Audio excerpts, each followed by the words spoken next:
Hey, welcome back to Reddit Cheating Wife, the best channel for cheating stories.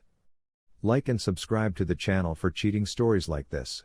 The end of an 18-year relation. This occurred last year. Because of the lockdown, my ex-wife, we'd been together for 18 years, married for 11, and had 2 children, ages 7 and 12, was in a bad mood. Her life had altered. She's an outgoing person, therefore she had a lot of outside activities, acting classes, dancing lessons, going out with friends, which she required. People were required to recharge her social batteries. On the other hand, I'm the polar opposite. When I'm with others, I utilize my social battery. We were good that way. She had her activities, I had my game night, and on weekends, we saw others, invite them or go out. Everything was perfect. Until the lockdown begins. There will be no more acting classes, dancing, or parties. She was stuck in the home, and because of our work from home policy, she didn't see anybody except me and the boys for a few months. The lockdown was then partially lifted, allowing us to go visit folks. So we assisted a buddy in moving out, and it was then that she spotted an acquaintance, and there was a spark. I believe she saw a possibility to be free once again. She fell in love with another man on January 31, 2021. That's when she began to deceive me. She brought her side piece and the buddy we assisted with the move to dinner, and while I was conversing with said friend, she was in another room making out with him. She asked him to game night numerous times, usually with another buddy, so I didn't suspect anything. This went on for a while until she abruptly informed me in April that she was no longer in love with me. She still liked me, I was her closest friend, her first love, and the father of her children, but I was no longer her lover. I recommended that we go to a therapist together to work things out, and I even informed her that I could move out and find a place to live while we tried to get things back on track. That she accepted. I uncovered the truth 2 weeks later, while on a brief vacation with her family, her mother, stepfather, brother, sister, etc. She received a notice late at night while sleeping next to me, and the light on her phone irritated me, so I snatched her phone to make it go away. That was a message sent over WhatsApp. Sheila says, "Good night, my darling," I say. In response to a selfie that said "Good night, I love you," I read a few things, that had to be an error. And I came upon a selfie of Sheila, that F up dude. And a slew of photos of them together. There are a lot of heart emoji. For a brief moment, my heart stopped. What was going on? She awoke a few seconds later and hurriedly hunted for her phone. I informed her. I told her I read the texts and knew she was cheating, and she burst into tears, and I made her happy. I couldn't believe what I was seeing. She was the one, she was suffering, and I needed to do something. We spoke briefly, and I advised her to pretend as if nothing had occurred until we got home, without the kids. Monday arrives, and we return home. We can't talk about it since the kids are still present, but I had access to her Google account, so I went to view her trip. She spent practically every lunch break with him at a park. She spent the day of our youngest's birthday in a spa with him after telling me she couldn't take the day off. She had spent the night with him while she told me she was with a friend. There are so many falsehoods. She wanted me to move out of our home to make way for him while he was constructing their house.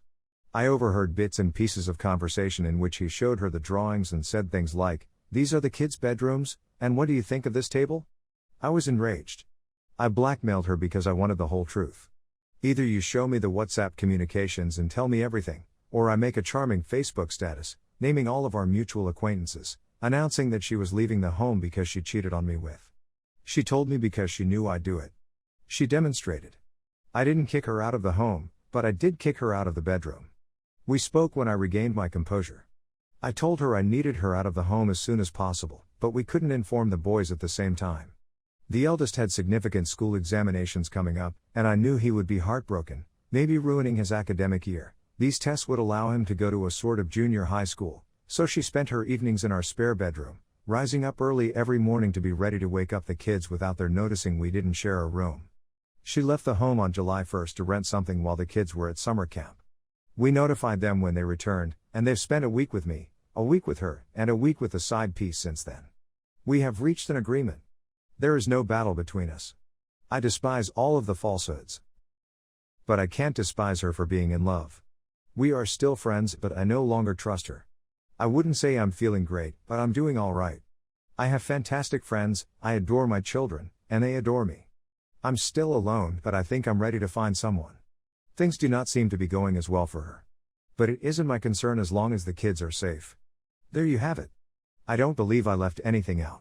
Anyway, I needed to express myself. Thank you for your time. Story 2. To the guy who used me to cheat on his wife. You crushed my heart as well. I should have given up searching you up. I should have accepted that you had abandoned me. I should have simply let myself go. But the worry that something bad had occurred to someone I cared about got to me. You said you'd give me everything. All of the correct words were spoken. They treated me just way I desired. Provided me with the relationship I had been looking for. You said openly from the beginning that you meant to be in a long-term relationship with me, that you could see us together and happy. You mentioned this to me after I told you about my relationship anxiety and fear of abandonment. I'd been working on these difficulties for years, yet you reassured and calmed me. I can't put it any better than that. What you did was a colossal blunder.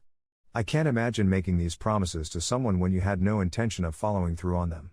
Especially to someone who, with your help, has finally allowed themselves to be vulnerable and disclose their anxieties. You invited me to move in, so I packed everything I had. You said I could remain with you and go back to school, so I applied to 4-hour drive institutions. We devised elaborate plans and arrangements. You even showed me where I could put my belongings in your flat. Then you F up and vanished days before I was supposed to relocate. I'm right in the thick of a chat. You didn't respond. I sent SMS messages. Emails. I dialed the number. Voicemails were left. I was terrified to the point of vomiting. My anxiousness was at an all-time high. I traveled 4 hours to your house, but there was no one there. The only explanation that suited your story was that something had occurred to you. I looked through all of your local news outlets. Nothing to do with you. After a week, I had to accept that you had dropped me. Perhaps you realized you didn't love me and were unable to face me. That's something I could live with. But it's difficult for me to comprehend how readily you lied. It's difficult to understand that you have to be a psychopath or deluded to build the dream future you created. What the heck is the matter with you? I was working on a blanket for you. Now it remains unfinished in the bottom of my yarn basket because I can't bear the thought of even looking at it since it reminds me of what occurred. I'm not sure what prompted me to search you up again after some time has gone. I was generally okay with what had occurred. Maybe I was simply inquisitive. I'm not sure. So, jerk, I discovered your wife. Now I understand why you vanished. My heart crushed just when I thought I was over you. I began gagging as a result of my guilt. I texted her. Fortunately for me, the lady you married was a sweetie. You're apologizing for your conduct and claiming it wasn't my fault. Even though she was distraught at your second known affair, she made an effort to console me. You are unworthy of her. I understand being dissatisfied in a marriage. I'm prone to boredom. I understand being dissatisfied. But I simply can't put my brain around the level to which you lied to me and the number of plans we made that were serious to me. That kind of deception and dishonesty can only result from a lack of genuine feeling or some otherworldly deluded disorders. I'm in a new relationship and I'm enjoying it. But you messed with my head. It's difficult for me to express this with my present partner since I despise bringing up how another guy has shattered my vision of relationships and exploited my want to love and trust despite my fears. It's difficult to bring it up with anybody since everyone instantly sympathizes with the wife. Don't get me wrong, she deserves it in spades, much more than I do. But no one thinks about how you wrecked my life as well. How I was a witness to someone's adultery and feel horrible about it every day, despite the fact that I did nothing wrong. It disturbs me because even if I tell myself not to allow someone with problems mess with me, it still affects me. I've never been one to be bothered by, but now I feel filthy and nasty. I'm in love with my lover right now. But, as a result of you, I find myself questioning and overanalyzing everything he does.